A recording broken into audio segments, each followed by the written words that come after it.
Hello जी, नमस्कार दोस्तों, मैं हूं आपका दोस्त अरविंद। हमारे यूट्यूब चैनल रीड कर में आपका स्वागत है। दोस्तों, आज हम बाल विकास का 8वां लेसन डिस्कस करने जा रहे हैं, जो सेमेस्टर एग्जाम के लिए अति महत्वपूर्ण है। दोस्तों, चैनल को सब्सक्राइब करें, वीडियो को शेयर करें। चलिए दोस्तों, वीडियो शुरू करते हैं। इस सीखने के वक्र तथा पठार में हमारे सेमेस्टर एग्जाम में किस टाइप से क्वेश्चन पूछा जाता है, तो चलिए दोस्तों देखते हैं। जैसे क्वेश्चन पूछा जा सकता है, सीखने के वक्र का अर्थ तथा प्रकार बताइए। चलिए दोस्तों देखते हैं हम लोग अपने सेमेस्टर एग्जाम में इसको कैसे लिख सकते हैं। जैसे लिख सकते हैं, सीखना एक गतिशील क्रिया है।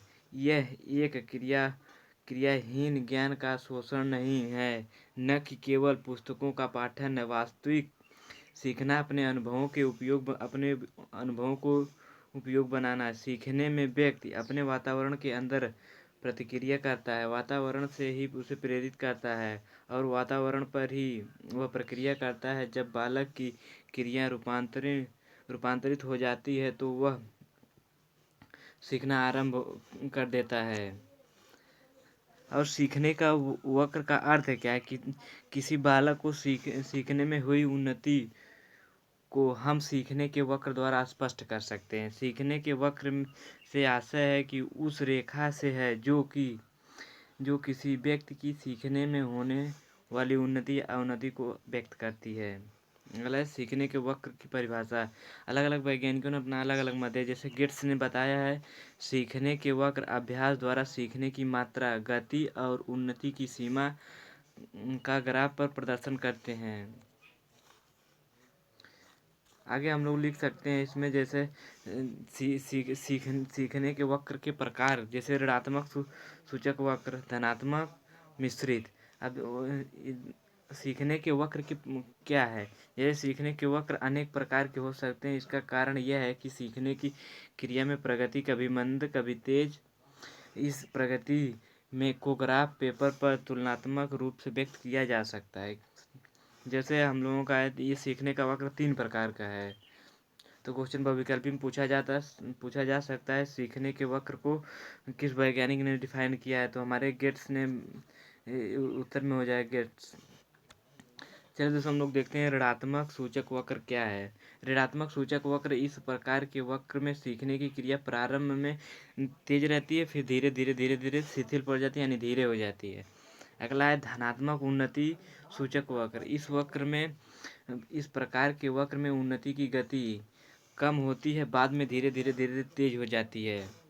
इसको धनात्मक उन्नति सूचक। मिश्रित है, कभी तेज होती है कभी धीरे होती है सीखने की गति, इसी को मिश्रित वक्र कहते हैं। अगला क्वेश्चन किस टाइप से हमारे सेमेस्टर एग्जाम में पूछा जा सकता है। जैसे पूछा जा सकता है, सीखने के वक्र की विशेषता बताइए। सीखने के वक्र की निम्नलिखित विशेषता, जैसे कुछ हम लोग ऊपर पढ़ चुके हैं, इसमें भी नीचे। जैसे यदि आरंभ में सीखने की गति तीव्र है तो यह गति धीरे धीरे कम होती है। अगला है उन्नतोदार वक्र वे वक्र होते हैं जो सीखने में उन्नति प्रकट करते हैं। कभी कभी ये वक्र सीखने में अत्यंत कम उन्नति प्रकट करते हैं। जैसे ऋणात्मक वक्र पठार, इसे देखें हम लोग। अब अगला है, सीखने में प्रगति क्रमिक रूप से नहीं होती, सीखने में प्रगति अनियमित रूप से होती है। अगला क्वेश्चन किस टाइप से पूछा जा सकता है। जैसे पूछा जा सकता है, सीखने के वक्र का शैक्षिक महत्व बताइए। शैक्षिक महत्व क्या है। जैसे शैक्षिक महत्व है, सीखने के वक्र द्वारा सीखने की विभिन्न परिस्थितियों में व्यक्तिगत रूप से प्रत्येक विद्यार्थी की सीखने की गति को चित्रित किया जा सकता है। यह चित्र शिक्षार्थी तथा शिक्षकों दोनों को अग्रलिखित दृष्टि से उपयोगी सिद्ध होता है। जैसे इसमें है, शिक्षक को अपने विद्यार्थी के सीखने संबंधी व्यक्तिगत भेदभाव की जानकारी हो जाती है। इससे सीखने की प्रगति का लेखा जोखा रखा जाता है। अगला है, जैसे दोस्तों विद्यार्थी अपना मूल्यांकन स्वयं कर सकते हैं, क्योंकि वक्रों द्वारा इनको अपनी प्रगति की सूचना प्राप्त होती है। फलस्वरूप प्रतियोगी हेतु प्रेरणा जागृत होती है। जैसे प्रतियोगी परीक्षा कराई जाए तो। अगला है, सीखने के पठार क्या क्या हैं। जैसे कि दोस्तों कभी कभी आप लोग पीछे पढ़े होंगे कि पठार, जैसे कोई रेतीली रेतीली जगह होती है, वहाँ पे बालू उड़ते उड़ते उड़ते उड़ते इस टाइप से जाके सम हो जाता है और फिर उस बगल में नीचे होने लगता है। जो एक टीला टाइप बनता है, इसी को पठार कहते हैं। जैसे नीचे चित्र में दर्शाया गया है इसी तरीके से। हम लोग देखते हैं जैसे पठार शब्द भूगोल से आया है, जिसकी परिभाषा किसी स्थान विशेष स्वतः ही बना हुआ चौरस स्थान होता है। जैसे चौरस स्थान इस तरीके से कभी कभी हम आपने देखा होगा कि रेगिस्तान में धूल उड़ते उड़ते हम जैसे बताए हैं कि काफ़ी ऊंचा हो जाता है। यह ऊंचा भूमि भूमि की भांति यदि समतल हो जाए तो हम इसे पठार कहेंगे। सेम इसी तरीके से बच्चे की पढ़ाई होती है। जैसे कभी कभी बच्चा धीरे धीरे सीखता रहता है, झटके से तेज होता है, फिर उसकी मंद हो जाती है पढ़ने की गति। उसी प्रकार से तो कैसे होता है, जैसे मानसिक अस्थिरता। जैसे पढ़ते पढ़ते कभी कभी दिमाग में कोई ऐसी बात आ जाती है, जैसे हम घंटों मिनटों सप्ताहों तथा महीनों भर में तक पढ़ने में मन नहीं लगता है, सीखने की गति अवरुद्ध हो जाती है। यह बात घटना की तीव्र या गहराई पर निर्भर करती है, घटना किस टाइप की है। और अगला क्या है हम लोगों का सीखने के पठार में, जैसे अगला है हम लोगों का विचार का टकराव। जैसे पढ़ते पढ़ते समय हमारे विद्यार्थी के दिमाग में कोई ऐसी बात आ जाती है कि हम सहमति नहीं होते हैं, वहाँ पर सभी सीखना कुछ समय के लिए अवरुद्ध हो जाता है। इस सीखने को विचार का टकराव कहते हैं। अगला है विषय वस्तु की शुरुआत दुर्वता। कभी कभी ऐसा भी होता है कि किसी बात को हम निरंतर समझते चले जाते हैं, परंतु समझते समझते कोई एक ऐसा अंश आ जाता है कि हम लोग की समझने में कठिनाई होती है और वहाँ कुछ समय तक अधिगम अवरुद्ध हो जाता है।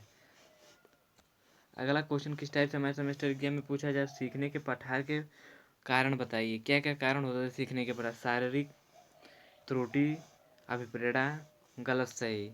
अब चलिए शारीरिक हम लोग जब हमारे द्वारा अत्यधिक कार्य करने में थकान की स्थिति उत्पन्न हो जाती है, जिससे सीखने की प्रक्रिया धीमी हो जाती है। अगला है त्रुटि विधि का प्रयोग।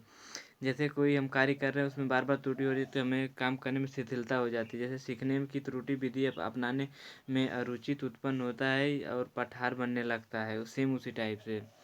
अगला है हम लोगों का अभिप्रेरणा की कमी। अभिप्रेरणा की कमी क्या है? सीखते समय यदि उचित प्रेरणा प्राप्त नहीं होती तो छात्र सीखने के प्रति उदासीन होने लगते हैं और थकान का अनुभव करने लगते हैं।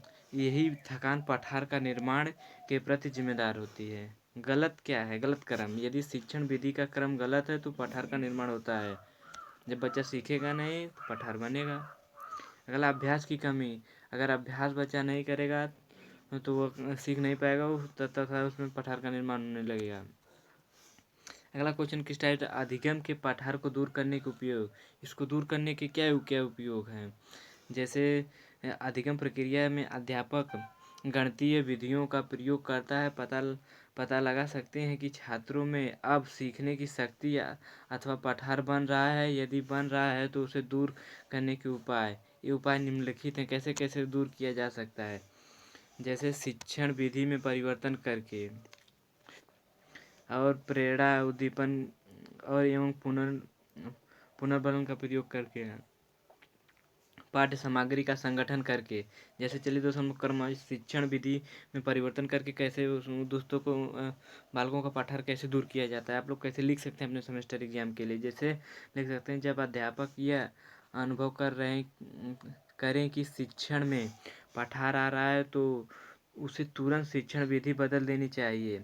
पाठ को रोचक बनाने के साथ साथ उसमें नवाचारी तकनीकों का प्रयोग तथा प्रभावी शिक्षण करना चाहिए। अगला हम लोगों का प्रेरणा उद्दीपन एवं पुनर्वलन का प्रयोग। जैसे सीखने की क्रिया तब तक प्रभावी नहीं होती है जब तक अध्यापक में प्रेरणा, पुनर्बल एवं उद्दीपन प्रदान कर अधिगम प्रभावी करने में शक्ति नहीं होती है। अगला है हम लोगों का पाठ्य सामग्री संगठन। जैसे अध्यापक को पठार की स्थिति से बचने के लिए पाठ्य सामग्री का संगठन, सरल से कठिन की ओर के शिक्षण सूत्र का प्रयोग करना चाहिए। कार्य में परिवर्तन। अध्यापक को चाहिए कि जब वो पठार का अनुभव कर रहा हो तो एक विषय पढ़ाना बंद कर दूसरा सरल एवं मनोरंजक विषय पढ़ाना शुरू करे। विश्राम।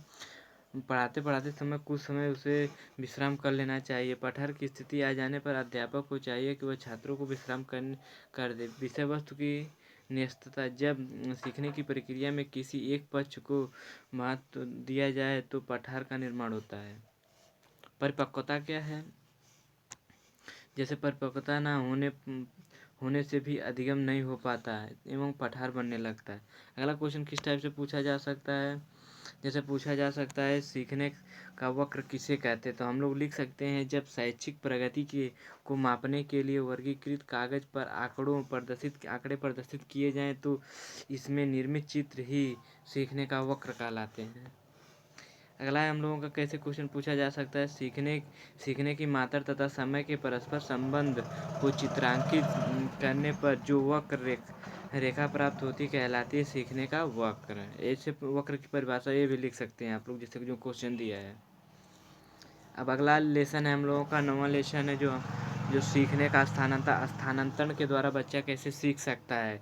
इस चैप्टर में इसी को बताया गया है। तो हमारे सेमेस्टर एग्जाम में इस लेसन से किस टाइप से क्वेश्चन पूछा जा सकता है, चलिए हम दोस्तों देखते हैं। जैसे पूछा जा सकता है सीखने के स्थानांतरण का क्या अर्थ है? तो हम लोग इसमें लिख सकते हैं सीखने के स्थानांतरण या अधिगम का स्थानांतरण से तात्पर्य किसी विषय को सीखने से उपलब्ध होने वाले ज्ञान या किसी कार्य का आभास करने से प्राप्त होने वाले शिक्षण का दूसरी परिस्थिति में प्रयोग करना, दूसरे शब्दों में सीखी हुई क्रिया या विशेष अन्य परिस्थिति में उपयोग करना। जैसे कलम का उपयोग लिखने के लिए किया जाता है। अब जैसे आप लोग कहीं टेबल पे पंखा बगल में बैठ के पढ़ रहे हैं, पंखा से हवा लग रही है, पेज उड़ रहा है, तो उसके कलम से दाब देते हैं तो ज्ञान का स्थानांतरण हो गया। उसी तरीके से बताया गया है। अब अधिगमांतरण के अर्थ को अधिक स्पष्ट करने के लिए विभिन्न मनोवैज्ञानिकों की परिभाषा दे रहे हैं। अलग अलग वैज्ञानिक ने अपना अलग अलग मत दिया है सीखने के स्थानांतरण द्वारा। जैसे क्रो के शब्दों में क्या दिया गया है, सीखने के एक क्षेत्र में प्राप्त होने वाले ज्ञान या कुशलताओं का सीखने के दूसरे क्षेत्र में प्रयोग करना साधारणतः प्रशिक्षण का स्थानांतरण है। जैसे हम बताए हैं पेन वाली कहानी, जैसे अगर हम लोगों का पेज उड़ने लगता है तो हम लोग कलम से दाब देते हैं तो ज्ञान का स्थानांतरण हो गया। उसी तरीके से जैसे सोरेन के शब्दों में क्या है, स्थानांतरण एक परिस्थिति में अर्जित ज्ञान, प्रशिक्षण और आदतों का दूसरी पद्धति में स्थानांतरित किए जाने की चर्चा करता है। अगला है हम लोगों का, अगले वैज्ञानिक हैं कोलेसनिक के शब्दों में क्या बताया है इन्होंने, स्थानांतरण पहली परिस्थिति में प्राप्त ज्ञान, कुशलता, आदतों, अभियोग्यता या अन्य क्रियाओं का दूसरी परिस्थिति में प्रयोग करना। ठीक है। अब अगर आगे आगे हम लोग इसमें कैसे लिख सकते हैं, उपर्युक्त विवेचन से स्पष्ट है कि परिस्थिति में सीखे हुए ज्ञान, कौशल, आदतों आदि का किसी अन्य परिस्थिति में अनुप्रयोग ही सीखने का स्थानांतरण होता है। अब अगला क्वेश्चन किस टाइप से हमारे स्थानांतरण वाले चैप्टर से किस टाइप से पूछा जा सकता है। जैसे पूछा जा सकता है कि सीखने या अधिगम के स्थानांतरण के प्रकार बताइए। तो अधिगमांतरण के दो प्रकार होते हैं, सकारात्मक होता है, एक ठो नकारात्मक स्थानांतरण। तो हम इसको क्रम वाइज देते हैं, सकारात्मक क्या है, नकारात्मक क्या है। जैसे यदि पूर्व अनुभव या प्रशिक्षण नए प्रकार के सीखने में सहायक देता है तो उसे सकारात्मक अधिगम स्थानांतरण कहते हैं। उदाहरण के तौर गणित का ज्ञान भौतिक में सहायक होता है, ये सकारात्मक हो। जैसे कोई ज्ञान प्राप्त कर लें उसी के सहारे दूसरा ज्ञान प्राप्त करना सकारात्मक स्थानांतरण कहलाता है। अगर नकारात्मक क्या है, नकारात्मक जैसे यदि पूर्व ज्ञान, अनुभव या प्रशिक्षण नए प्रकार से सीखने में कठिनाई प्रदान करता है तो उस ज्ञान को नकारात्मक प्रशिक्षण स्थानांतरण कहते हैं। उदाहरण के लिए जैसे विज्ञान विषय का ज्ञान कला विषय के अध्ययन में कठिनाई उत्पन्न करता है। इसी प्रकार से अगला क्वेश्चन किस टाइप से पूछा जा सकता है। जैसे पूछा जा सकता है सीखने के स्थानांतरण का सिद्धांत बताइए, किस सिद्धांत के द्वारा स्थानांतरण करके बालक सीख सकता है। जैसे सीखने या अधिगम के स्थानांतरण के सिद्धांत क्या है। मनोवैज्ञानिक ने सीखने के स्थानांतरण को समझने के लिए अनेक सिद्धांत दिए हैं जिनमें से मुख्य निम्नलिखित हैं। जैसे मानसिक शक्ति या औपचारिक अनुशासन का सिद्धांत, यह सिद्धांत सबसे प्राचीन सिद्धांत हैं। मूल रूप से यह सिद्धांत शक्ति मनोविज्ञान पर आधारित है। इस सिद्धांत के अनुसार व्यक्ति का मन विभिन्न शक्ति जैसे निरीक्षण, स्मृति, कल्पना, तर्क, निर्णय आदि से मिलकर बना है और ये शक्ति एक दूसरे से भिन्न है। यह स्वतः अभ्यास द्वारा इन्हें परीक्षण कर तीव्र बनाया जाता है। गेट्स व अन्य के अनुसार ध्यान, स्मृति, कल्पना आदि मानसिक शक्तियों एक दूसरे से स्वतंत्र उ- उस उसको प्रशिक्षण कर सबल बनाया जा सकता है। अगला क्या क्या है नियम हम लोगों का, जैसे हम लोग सीखने के हस्तांतरण के सिद्धांत को देख रहे हैं। अगला सिद्धांत है समान तत्वों का सिद्धांत। इसमें क्या है, थार्नडाइक ने इस सिद्धांत को थार्नडाइक ने द्वारा प्रतिपादित किया गया। जैसे बहुविकल्पीय क्वेश्चन में या अति लघुत्तरी क्वेश्चन में पूछा जाता है सामान्य तत्वों का सिद्धांत किस वैज्ञानिक ने दिया है, तो हम लोग लिख सकते हैं कि ये थार्नडाइक द्वारा प्राप्त किया गया सिद्धांत है। इसके अनुसार स्थानांतरण तभी संभव है जब दो वस्तुओं में कुछ न कुछ समानता होती है। यदि विषयों में परस्पर समानता होती है तो एक विषय का अर्जित ज्ञान दूसरे विषय के अध्ययन में सहायक होता है। इसके विपरीत यदि दो विषयों में समान तत्वों का अनुभव का अभाव तो एक विषय का ज्ञान दूसरे विषय के लिए अत्यधिक सहायक नहीं हो सकता है। अब थार्नडाइक ने इसके बारे में और क्या बताया है, जैसे आगे आप दो देख सकते हैं थार्नडाइक के इस सिद्धांत के बारे में क्रू एंड क्रू का विचार क्या है। सामान्य तत्वों के सिद्धांत के अनुसार एक स्थिति से दूसरी स्थिति को स्थानांतरण उसी अनुपात में होता है जिसमें दो परिस्थितियों के विषय सामग्री दृष्टिकोण विधि उद्देश्य के तत्वों में समानता होती है। अब अगला है हम लोगों का सामान्यीकरण का सिद्धांत। स्थानांतरण सिद्धांत में सामान्यीकरण सिद्धांत क्या है, इस सिद्धांत के का प्रतिपादन जार्ड ने किया है। यह भी बहुविकल्पीय क्वेश्चन में पूछा जा सकता है क्वेश्चन कि सामान्यीकरण का सिद्धांत किस वैज्ञानिक ने दिया है, तो हम लिख सकते हैं जूड ने दिया है। इसका सिद्धांत इसका विचार है कि जब एक छात्र विज्ञान के किसी विषय में सामान्य सिद्धांत को भली भांति समझ लेता है तब उसमें अपने प्रशिक्षण को दूसरी परिस्थितियों में स्थानांतरित करने की क्षमता उत्पन्न हो जाती। अतः यदि बालक अपने ज्ञान का अनुभव से यदि कोई सामान्य नियम निकाल लेता है तो वह दूसरी परिस्थितियों में उसका हस्तांतरण हो जाता है। अगला है हम लोगों का समान एवं विशिष्ट अंश का सिद्धांत। ये भी क्वेश्चन बहुविकल्पी में पूछा जा सकता है। समान एवं विशिष्ट अंश का सिद्धांत स्पीयरमैन ने दिया है। इसको दोस्तों आप लोग याद रखिए, पूछा जा सकता है, वेरी वेरी इंपॉर्टेंट है। इसके अनुसार प्रत्येक विषय को सीखने के लिए बालक को सामान्य एवं विशिष्ट योग्यता की आवश्यकता होती है। अगला है गेस्टाल्ट मनोवैज्ञानिक का सिद्धांत। ये गेस्टाल्ट मनोवैज्ञानिक में कोहलर प्रमुख हैं। इसको भी पूछा जा सकता है, कन्फ्यूजन भरा क्वेश्चन है बहुविकल्पी में, यह अति लघुत्तरी में पूछा जा सकता है। इन्होंने बताया कि एक परिस्थिति में प्रयुक्त या विकसित सूझबूझ का दूसरी परिस्थिति में प्रयोग लाना ही अधिगम का स्थानांतरण है। अगला है, अब इसमें इसमें हम लोग हेडिंग रख ले अधिगम स्थानांतरण की दशाएं या शर्तें क्या क्या हो सकती हैं, किस आधार पर अधिगम का स्थानांतरण होता है। सीखने वाले की इच्छा के अनुसार, सीखने वाले के शैक्षिक योग्यता के अनुसार, सीखने वाले के सामान्यीकरण की योग्यता के अनुसार, समान अध्ययन विधि पर। तो हम लोग क्रम वाइज इसको देखते हैं। सीखने की इच्छा, स्थानांतरण सीखने वाली इच्छा पर निर्भर करता है। सीखने वाले की शैक्षिक योग्यता कि उसके पास कितनी योग्यता है, जितनी अधिक होती है उतनी ही अधिक स्थानांतरण शक्ति तेज होती है।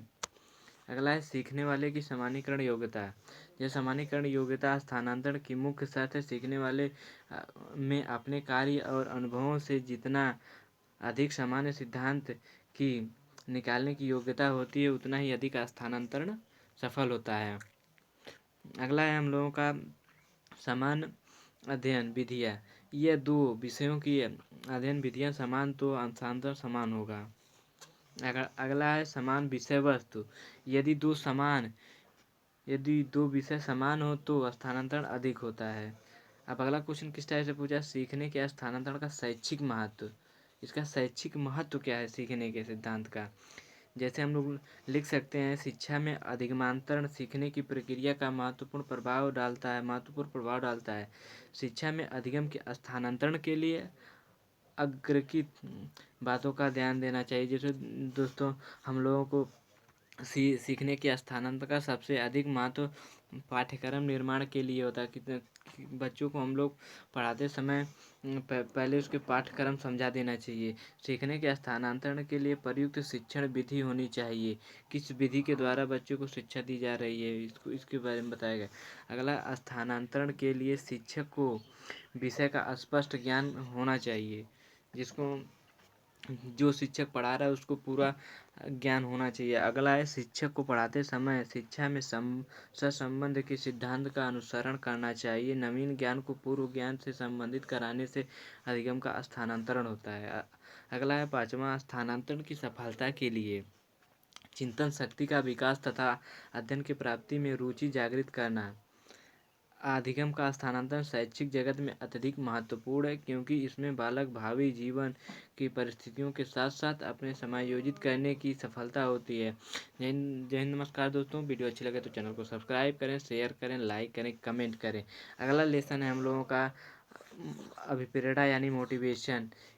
इस लेसन को हम लोग अगली वीडियो में डिस्कस करेंगे। इस वीडियो में बस इतना ही, नहीं तो वीडियो बहुत ज़्यादा लंबा हो जाएगा। दोस्तों वीडियो को शेयर, लाइक, सब्सक्राइब जरूर करें। धन्यवाद।